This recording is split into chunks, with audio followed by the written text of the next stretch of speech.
Halo semuanya, kali ini kita akan berlatih membuat catatan keuangan sederhana dengan contoh pencatatan tabungan siswa di Google Spreadsheet. Jadi kalian tidak perlu pakai Excel, tetapi rumusnya nanti juga tetap bisa diterapkan di Excel. Keuntungan Google Spreadsheet ini tentunya bisa diakses menggunakan web browser dan internet, jadi tidak perlu menginstal aplikasi khusus. Seperti inilah gambaran untuk pencatatan tabungannya. Ada tanggal, nama siswa, nominal uang, tipe transaksi, dan nanti ada rekapitulasinya. Di bagian rekapitulasi, ada nama siswa, total masuk, total keluar, serta saldonya. Bagaimana caranya? Simak sampai selesai. Yang pertama, kita harus menyiapkan dua sheet. Sheet yang pertama, kita beri judul rekap, kemudian sheet yang kedua, kita beri judul mutasi. Di sheet rekap ini, kita buatkan tabel untuk data dasarnya yang berisi nama siswa, total uang masuk, uang keluar, serta saldo akhir. Jadi di kolom pertama atau kolom A, kita berikan judul nomor. Kemudian di kolom kedua atau kolom B, kita berikan judul nama siswa. Di kolom C kita beri judul total masuk, kolom D total keluar, dan di kolom E adalah saldo. Kemudian kita coba isi dengan beberapa data dulu.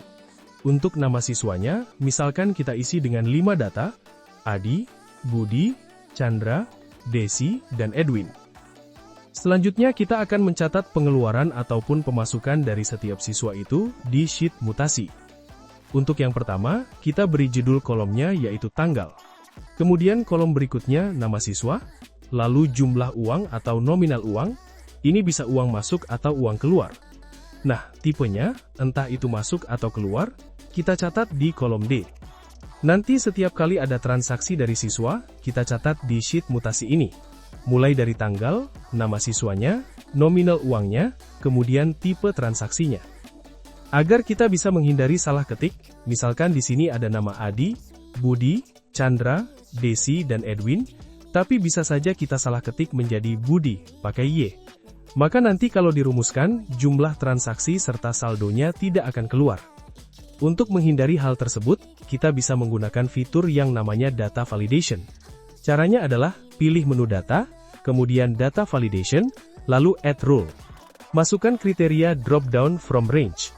Di sini kita lihat pada bagian Apply to Range, tertulis mutasi, tanda seru, B2. Nah, biar bisa langsung berlaku untuk seluruh kolom B, kita ketikkan di sini, B2.2b. Ini artinya, semua kolom atau semua rentang dari B2 sampai baris yang paling bawah, akan mendapatkan aturan validasi data ini.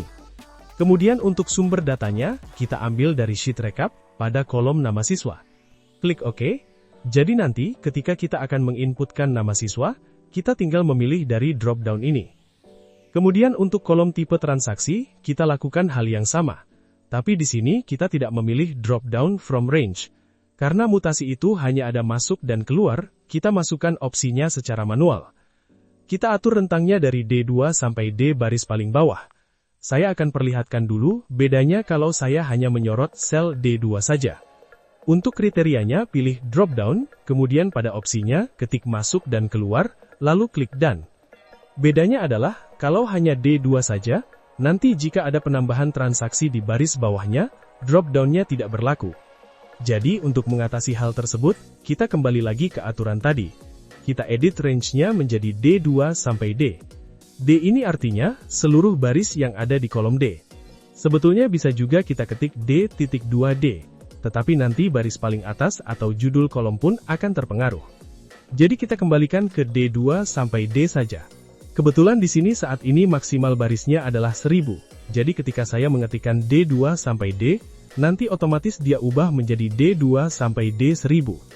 Sekarang kita coba input data dummy dulu untuk mencatat transaksi masuk dan keluar. Misalkan tanggal hari ini, 6 Februari 2026. Nama siswanya adalah Budi. Dia menabung katakanlah 100.000. Tipe transaksinya karena menabung adalah masuk. Kemudian di tanggal 6 Februari juga, Budi mengambil uang lagi yaitu 20.000. Tipenya di sini berarti keluar.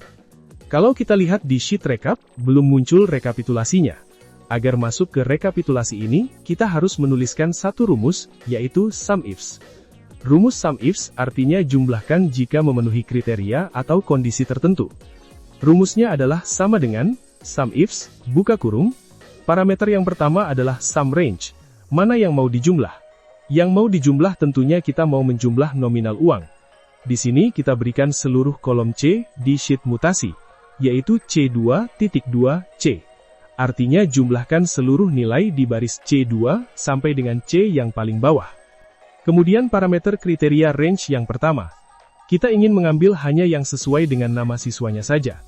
Kita ambil kolom B, yaitu B2.2B. Kemudian kriterianya apa?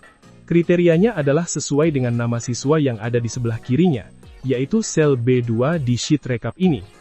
Perhatikan bahwa jika kita merujuk ke rumus atau sel di sheet lain, nama sheetnya muncul.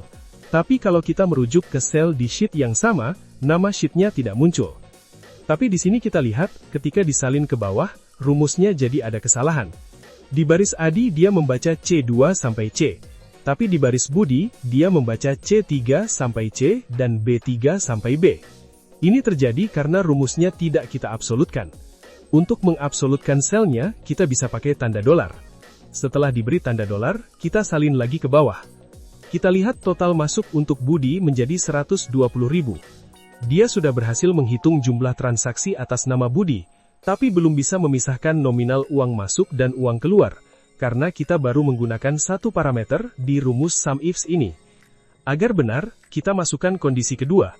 Kondisi keduanya adalah kita jumlahkan yang masuk saja dulu. Arahkan ke kolom mutasi D, jangan lupa diabsolutkan selnya, D2 sampai D. Kemudian kriterianya kita catat ketik masuk. Nah, kalau ini kita salin ke bawah, total masuk untuk Budi sekarang sudah betul, hanya 100.000, sesuai dengan transaksi yang kita catat. Kemudian kita catat juga total keluarnya. Agar gampang, kita bisa salin dari rumus di kolom total masuk. Tapi sayangnya, kalau kita salin secara langsung, teman-teman bisa lihat rumusnya bergeser. Yang tadinya kolom C menjadi D, yang tadinya kolom B menjadi C. Maka sebaiknya kita antisipasi dari awal. Karena kita akan membaca kolom yang sama, kita bisa absolutkan sel C2 dan C-nya. Begitu juga dengan kolom mutasi B2 dan B, kita beri tanda dolar. Namun untuk kriteria nama siswa di B2, kita absolutkan kolomnya saja, yaitu huruf B-nya. Untuk barisnya atau angka 2-nya, tidak kita absolutkan. Kalau barisnya diabsolutkan, nanti semuanya akan membaca ke nama Adi saja. Setelah kita update rumusnya dan salin ke bawah, sekarang kita salin ke kolom total keluar.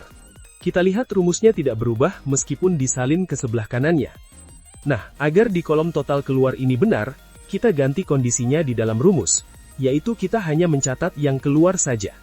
Di sini sudah terlihat, Budi total masuknya 100.000, total keluarnya 20.000. Sudah sesuai dengan kondisi transaksi aslinya. Sekarang bagaimana dengan kolom saldo? Saldo ini adalah pengurangan dari total masuk dikurangi total keluar. Jadi kita buatkan rumusnya. Sama dengan sel total masuk dikurangi sel total keluar. Simple ya? Di sini tidak perlu diabsolutkan tidak apa-apa, karena memang akan mengikuti nama-nama yang ada di sampingnya. Sebetulnya ini sudah cukup dan selesai untuk membuat tabungan siswa secara sederhana. Tapi kita bisa mempercantik tampilannya. Misalkan untuk masuk dan keluar di sheet mutasi, kalau masuk kita kasih warna hijau, kalau keluar kasih warna merah. Kita bisa edit aturan drop-down-nya. Di sebelah tulisan masuk ada bulatan, kita beri warna hijau, untuk keluar kita beri warna merah atau pink. Nah sekarang otomatis warnanya berubah. Kita coba ke siswa yang lain, misalkan Adi. Adi menabung 150.000. Di sini juga penting, kalau kita berurusan dengan angka nominal, bisa menggunakan tanda pemisah ribuan. Kita masuk ke menu numbering format. Pilih number, dia otomatis akan memberikan thousand separator atau pemisah ribuan, dan juga tanda desimal. Bisa juga pakai jenis format accounting. Kalau accounting, ini akan otomatis memberi simbol mata uang di depannya. Tapi perlu dilihat, di sini pemisah ribuan dan desimalnya, mengikuti format luar negeri, yaitu koma dan titik. Kalau di Indonesia biasanya terbalik, kita pakai titik untuk ribuan, dan koma untuk desimal. Format rupiah juga ada. Banyak pilihannya di sini. Bisa pakai desimal atau tidak, tergantung kebutuhan teman-teman semua. Oke, seperti itu bagaimana cara membuat pencatatan tabungan siswa secara sederhana di Google Sheet. Ini bisa dilakukan melalui web browser di komputer atau di HP kalian. Jadi sangat simpel.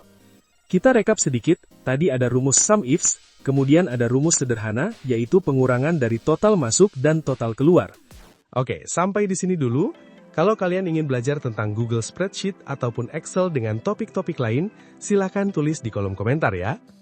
Terima kasih, sampai jumpa di kesempatan lain.